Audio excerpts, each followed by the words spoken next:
గురుభ్యో నమః. శ్రీమాత్రే నమః. జై శ్రీమన్నారాయణ అండి. మన జాతకంలో గనక బుధుడు మన మేధస్సు మరియు శక్తి కారకుడు అవుతూ ఉంటాడు. మన తెలివితేటలు బుధుని మీద ఆధారపడి ఉంటుంది. అదే బుధుడు జాతకంలో వక్రీగా ఉన్నట్టయితే, లగ్నంలో గనక బుధుడు వక్రీగా ఉన్నట్టయితే వీరు చాలా లోతుగా ఆలోచిస్తూ ఉంటారు. ఏ విషయానైనా కానీ లోతుగా ఆలోచిస్తారు. మాట తీరు ఇతరులకు అర్థం కాకపోవచ్చు, అర్థం లేని మాటలు మాట్లాడుతూ ఉంటారు. నిర్ణయాలు తీసుకోవడంలో కొంత తడబాటు పడుతూ ఉంటారు. కానీ వీరికి అద్భుతమైనటువంటి పరిశీలనా శక్తి అనేటువంటిది ఉంటూ ఉంటుంది. ఇక రెండవ భావంలో గనక బుధుడు వక్రీగా ఉన్నట్టయితే ఆర్థిక విషయాలలో చాలా జాగ్రత్తగా ఉండాలి. మాట్లాడేటప్పుడు స్పష్టత అనేటువంటిది లోపిస్తూ ఉంటుంది. కుటుంబ సభ్యులతో చిన్నపాటి పొరపాట్లు, మిస్అండర్స్టాండింగ్ వచ్చేటువంటి అవకాశం ఉంటుంది. పాత బాకీలు అనేటువంటివి వసూలు అవుతూ ఉంటాయి. ఇక మూడవ భావంలో గనక బుధుడు వక్రీగా ఉన్నట్టయితే వీరు రాసే రాతలు లేదా పంపే సందేశాలు తప్పుగా అర్థం చేసుకునే ప్రమాదం ఉంటుంది. వీరు రాసేటువంటి రాతలే కానీ పంపించేటువంటి సందేశాలు కానీ ఎదుటివారు తప్పుగా అర్థం చేసుకునేటువంటి ప్రమాదం ఉంది. తోబుట్టువులతో సత్సంబంధాలను కాపాడుకుంటూ ఉండాలి. ఎక్కడ సంబంధాలు విడిపోతాయో అని చెప్పి భయపడుతూ కాపాడుకుంటూ ఉండాలి. పాత స్నేహితులు మళ్ళీ కలిసేటువంటి అవకాశం ఉంటూ ఉంటుంది. ఇక నాలుగవ భావంలో గనక బుధుడు వక్రీగా ఉన్నట్టయితే ఇంటి వాతావరణంలో కొన్ని మార్పులు వస్తూ ఉంటాయి. తల్లిగారితో చిన్నపాటి విభేదాలు వస్తూ ఉంటాయి. పాత వాహనాలు లేదా ఇంటి మరమ్మతులపై దృష్టి పెడుతూ ఉంటారు. పాత వాటిని కొత్తదిగా చెయ్యాలనేటువంటి తపన ఉంటూ ఉంటుంది. ఇక ఐదవ భావం, ఈ ఐదవ భావంలో గనక బుధుడు వక్రీగా ఉన్నట్టయితే సృజనాత్మకత పెరుగుతుంది. పాత ఆలోచనలకు మళ్ళీ అమలు చేస్తూ ఉంటారు. పాత ఆలోచనలు ఏమున్నాయో అవన్నీ కూడా అమలు చేస్తూ ఉంటారు. పిల్లల విషయంలో కొంచెం శ్రద్ధ అనేటువంటిది అవసరమవుతుంది.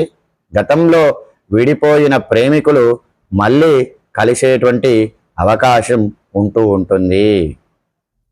ఇక ఆరవ భావం, ఈ ఆరవ భావంలో గనక బుధుడు వక్రీగా ఉన్నట్టయితే ఆరోగ్యం పట్ల శ్రద్ధ అనేటువంటిది చూపిస్తుంటూ ఉండాలి. ముఖ్యంగా నరాలకు సంబంధించిన సమస్యలు వచ్చేటువంటి అవకాశాలు ఉన్నాయి.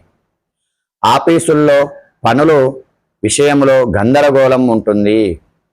పెండింగ్లో ఉన్నటువంటి పనులను పూర్తి చేయడానికి మంచి సమయం ఉంటూ ఉంటుంది. ఇక ఏడవ భావం, ఈ ఏడవ భావంలో గనక బుధుడు వక్రీగా ఉన్నట్టయితే భార్యాభర్తల మధ్య కమ్యూనికేషన్ అనేటువంటిది గ్యాప్ రాకుండా చూసుకుంటూ ఉండాలి. భార్యాభర్తలు దూరంగా ఉండేటువంటి అవకాశం ఉంటుంది. భార్యాభర్తలు దూరంగా ఉండి గ్యాప్ వస్తూ ఉంటుంది. ఆ గ్యాప్ రాకుండా చూసుకునేటువంటి ఆలోచన చేసుకుంటూ ఉండాలి.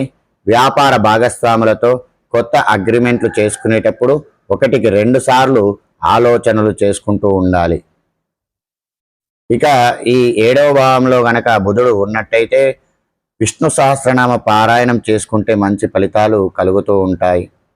ఇక ఎనిమిదవ భావం, ఈ ఎనిమిదవ భావంలో గతంలో జరిగినటువంటి బుధుడు వక్రీగా ఉన్నట్టయితే గతంలో జరిగినటువంటి సంఘటనల గురించి ఎక్కువగా ఆలోచిస్తూ ఉంటారు. నిగూఢమైనటువంటి విషయాల పట్ల ఆసక్తి అనేటువంటిది పెరుగుతుంది. ఇన్సూరెన్సు లేదా వారసత్వ ఆస్తుల విషయంలో జాగ్రత్త అనేటువంటిది అవసరం అవుతూ ఉంటుంది. ఇక ఈ 9వ భావంలో బుధుడు వక్రీగా ఉన్నట్టయితే ఉన్నత విద్య కోసం ప్రయత్నించేవారు పాత అప్లికేషన్లను మళ్ళీ పరిశీలన చేసుకుంటూ ఉండాలి. ప్రయాణాలలో జాప్యము, డిలే జరుగుతూ ఉంటుంది. ఆధ్యాత్మిక చింతన పెరుగుతూ ఉంటుంది. ఇక 10వ భావంలో, ఈ 10వ భావంలో గనక బుధుడు వక్రీగా ఉన్నట్టయితే కెరియర్లో కొన్ని మార్పులు వస్తూ ఉంటాయి. బాస్తో మాట్లాడేటప్పుడు మాత్రం జాగ్రత్త తీసుకొని మాట్లాడాలి. పాత ఉద్యోగ అవకాశాలు మళ్ళీ తలుపు తట్టేటువంటి అవకాశం ఉంటుంది. మీ పనితీరును పునః సమీక్షించుకుంటూ ఉండాలి. ఎప్పుడు దాన్ని ఆ పనితీరు ఎలా ఉంది అని చెప్పి దాన్ని చూసుకుంటూ ఉండాలి. ఇక 11వ భావంలో గనక బుధుడు వక్రీగా ఉన్నట్టయితే పెద్ద సోదరులతో విభేదాలు వచ్చేటువంటి అవకాశం ఉంటుంది. అంటే అన్న కానీ అక్క కానీ వారితో విభేదాలు వచ్చేటువంటి అవకాశాలు ఉంటాయి. పాత స్నేహితులు సహాయపడుతూ ఉంటారు. ఆశయాల సాధనలో కొంత ఆలస్యం అనేటువంటిది అవుతూ ఉంటుంది. ఫలితం మాత్రం ఎప్పటికైనా బాగుంటూ ఉంటుంది. ఇక 12వ భావంలో బుధుడు వక్రీగా ఉన్నట్టయితే అనవసర ఖర్చులు పెరుగుతూ ఉంటాయి. నిద్రలేమి సమస్యలు ఉంటూ ఉంటాయి. ఒంటరిగా ఉండడానికి ఇష్టపడుతూ ఉంటారు. విదేశీ ప్రయాణాల విషయంలో డాక్యుమెంట్లను సరి చూసుకుంటూ ఉండాలి. విదేశాలకు వెళ్ళాలనుకుంటే డాక్యుమెంట్లు ఏమేమి ఇచ్చామనేటువంటిది సరి చూసుకొని 1కి 2 సార్లు సరి చూసుకొని ఇస్తూ ఉండాలి. ఇక ఈ బుధుడు వక్రీకరించినప్పుడు ఎప్పుడూ కూడా ఏ భావానికైనా విష్ణు సహస్రనామ పారాయణం చేయడము, ఆకుపచ్చని వస్త్రాలు ధరించడము లేదా పెసర్లను దానం చేయడం వల్ల మంచి శుభ ఫలితాలు కలుగుతూ ఉంటాయి. చూశారు కదా, వక్రించినటువంటి బుధుడు అంటే భయపడాల్సినటువంటి పని అయితే లేదు. ఇది మనల్ని మనం సరిదిద్దుకోవడానికి, పాత తప్పుల నుంచి బయటపడటానికి, మనం నేర్చుకోవడానికి ప్రకృతి ఇచ్చేటువంటి ఒక అవకాశము. జై శ్రీమన్నారాయణ అండి. ఈ వీడియో నచ్చితే లైక్ చేయండి, షేర్ చేయండి, సబ్స్క్రైబ్ చేయండి. నన్ను ఆరాధిస్తున్న మీ అందరికి కూడా కృతజ్ఞతలు. జై శ్రీమన్నారాయణ.